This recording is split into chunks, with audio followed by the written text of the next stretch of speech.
Good evening, Ms. Phelps, and thank you for allowing me some time to interview you. Good evening, Mr. Peck. You are most welcome. All Glad right, to be here. first question I have for you. How does the director and/or administrator lead and motivate teachers to adhere to the prescribed state's core teaching standards? Okay, so the primary way that they direct or lead is by conferring with their leadership team and ASIP team, because the school-wide standard from the Alabama Teacher Growth Program should be chosen based on the greatest area of need, which should be listed in the ASIP.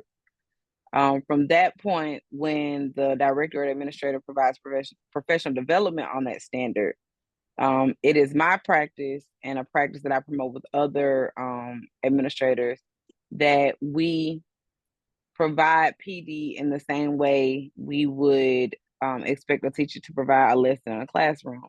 We pre-assess the teachers on that core teaching standard, and we compose a lesson plan according to the strategic teaching model and give them targeted activities in line with that particular standard and resources.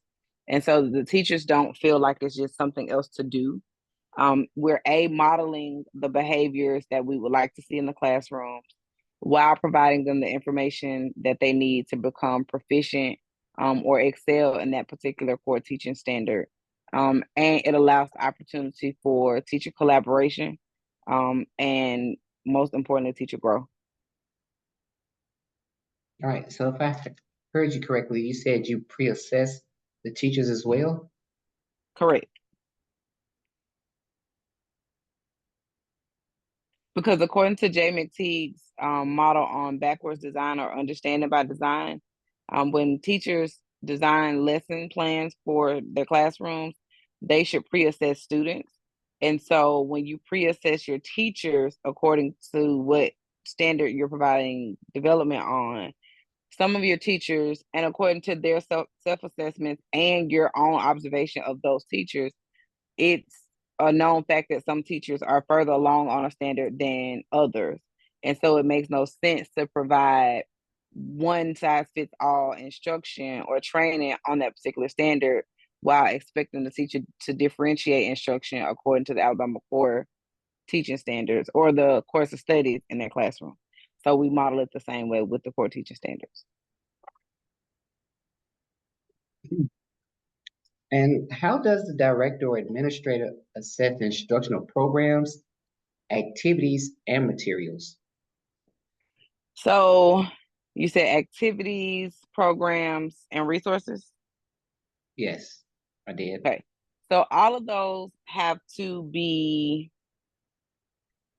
assessed primarily in line with the ASIP, which for me is the overarching thing. Like it governs every move that's made in the school. So you have to assess your programs, your activities, and your resources according to what your ASIP says that your objectives are and your critical initiatives are. Secondly, you have to assess them based on their relevance to the course of study standards and the ability of the students who are using the resources, or the activities that they're engaged in, or the program suitability for the demographic of students that you're working with.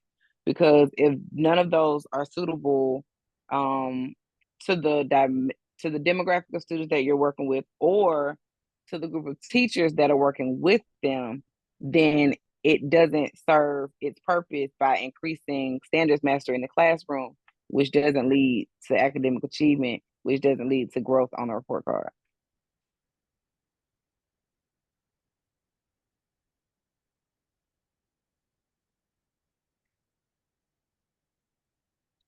Right. So, in what way does the director use diagnostic tools to assess, identify, and support instructional improvement? And are the administrators and teachers involved? Okay.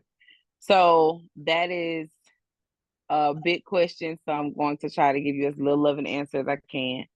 So the Alabama Administrative Code and the State Department of Education requires that all school systems and school buildings have a problem solving team model. And so we use MTSS, or multi-tiered systems of support, to monitor instructional activities, to monitor student growth. So from a diagnostic side, we use iReady, which is a universal screener, for grades K through 8 now. So the students take iReady in August, well, end of August, not maybe a few weeks after school starts. And then we have student success team meetings slash data meetings where we go through those results in teams. And so in my middle school, my teachers plan in pods. So I may have 4 teachers in a pod that plan second period. So I have those 4 teachers, whoever the grade level special education teacher is, whoever the grade level ESL teacher is, because we have a high ESL population in my school, and whoever the grade level administrator is, a guidance counselor, and the school social worker. Because the MTSS and SST team has to be composed of everybody in the school so that there's a holistic understanding of the student and what they need. Because the diagnostic tool is just one indicator of who the student is. And so the teachers must be included, because I'm not in that classroom, that particular classroom, every day with that kid, but those teachers are. And so they can speak to the child's behavior in the classroom, the administrator, if the student hasn't had any discipline issues, they can speak to that piece. Um, and it helps the administrators become more acquainted with students that they may have otherwise not known anything about, by having the opportunity to sit down with the teachers in an intimate setting and review the school's data in smaller sections versus in the big picture. Because we have 627 students as of my last count, but being able to look at those kids in sections of 40 to 50 versus all 600 plus makes it easier for the administrators and the teachers to digest the information and compose intervention plans aligned with what the diagnostic tool says. And one final question. So, how has the infusion of technology into the classroom impacted the curriculum in your school district? It has been a gift and a curse. The gift is the access to resources that we may not have otherwise had access to without technology. Um, the curse of it, and I don't even think it's just for my school district, but just school districts across the country, across the world.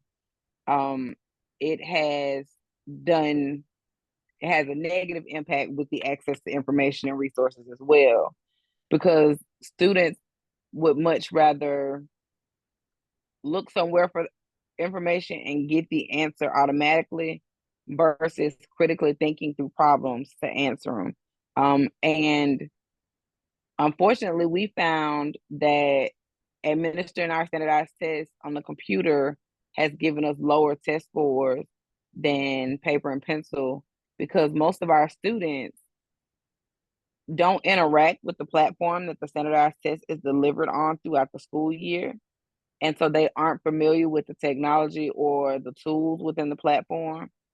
And it's frustrating for them when they take the test. And so a lot of them aren't completing the test, which is leading to much lower scores than we had when it was paper and pencil.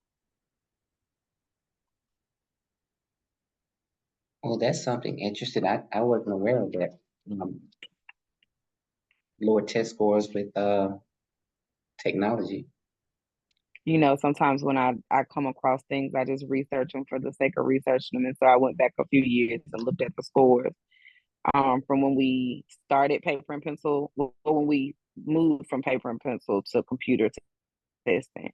And our students don't do better as a result. It's economically better, it's more advantageous for us as a district because we don't have to purchase all of those different test booklets and all that good stuff.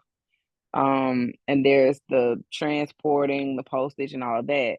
But for our students, they do better with tangible paper and pencil.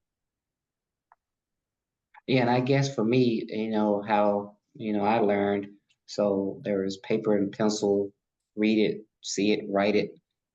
Things just stuck with me as opposed to just going to the keyboard, typing in a couple of things. Um, I don't know. But I Yeah, do I had agree the with same you. conversation. Yeah, I had the same conversation with the teacher just yesterday. Like the way I learned was seeing the notes on the board, writing the notes, seeing my own notes, reading it, being able to read it multiple times, and being able to commit it to memory. And so as an education industry, we've gotten away from what they call rote memorization, but it's not really rote memorization. um, it's a transfer of knowledge and enduring understanding, because you have to, and research shows that you have to read something more than one time in order for you to truly understand it, because you almost get a different read on it every time you read it, just like watching a movie. And so when our kids see something on the computer, more often than not, they don't go back and look at it again. They aren't getting that same um the kinesthetic piece that goes into learning. They aren't getting that hands-on, that we think tech can be a great tool, but I think it's taken away a lot of the physical ability that's required for learning, and as a result kind of handicapped our children. All right. Well, thank you, Miss Phelps. I have no further questions for you. You're welcome. Enjoy the rest of your evening. You too.